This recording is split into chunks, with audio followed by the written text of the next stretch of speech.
Praise lord. సమస్త మహిమా ప్రభావములు మన రక్షకుడైన యేసుక్రీస్తు వారికి చెల్లును గాక. ఆమేన్. హల్లెలూయా. మరి ఈరోజు దేవుని వర్తమానం ఏమైనదో చూద్దాం. మరి ఈ రోజున ఆపదల్లో ఆదుకునే దేవుడు. మూలవాక్యము కీర్తనలు 34వ అధ్యాయము 19వ వచనం.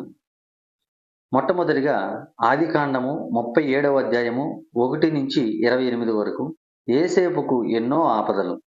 రెండవది యోబు గ్రంథము 1వ అధ్యాయము 13 నుంచి 22వ వచనం వరకు యోబుకు ఎన్నో ఆపదలు. మూడవది 2వ కొరింథీలు 11వ అధ్యాయము 23వ వచనం నుండి 28 వరకు పౌలుకు ఎన్నో ఆపదలు. అలాగే నాలుగవది 2వ తిమోతి 4వ అధ్యాయము 7వ వచనం నుండి 8 వరకు నా విశ్వాసమును కాపాడుకున్నానని తిమోతి అంటున్నాడు. ఐదవది మత్తయి సువార్త 18వ అధ్యాయం 7వ వచనం మనకు శ్రమలు శోధనలు రాక తప్పవు.